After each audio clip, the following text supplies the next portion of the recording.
G'day everyone, it's Cameron from PSA Products here.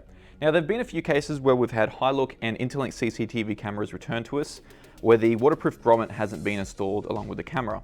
Now this causes the terminal connection to corrode and effectively causes the camera to fail. Now it's very important, especially if the cameras are going to be installed outside, to install the waterproof grommet in the camera. Because although the camera is weather resistant and waterproof, the connection without the grommets is not. So let's quickly go over how to install the grommet onto the camera. Okay, so what we have here is the waterproof grommet that comes with the Hilook CCTV camera. So what we'll first do is get the cap of the grommet and slide that down the network cable. And then we'll slide this part of the grommet down there as well. So those two join up.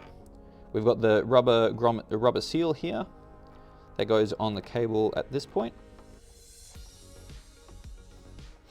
Like so.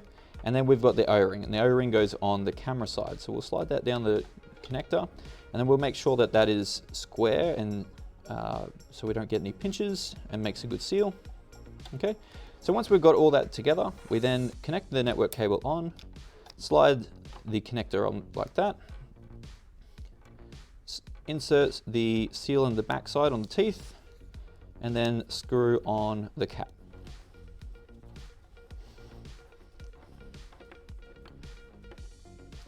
And once that's tight, basically that's pretty much all sorted. So that's going to help reduce any moisture or water getting into that connector and help prevent any corrosion from affecting the joiner and increase the lifespan of your camera. So I hope that's been helpful. If you do have any questions, feel free to give us a call on 1300 772 776. Thank you.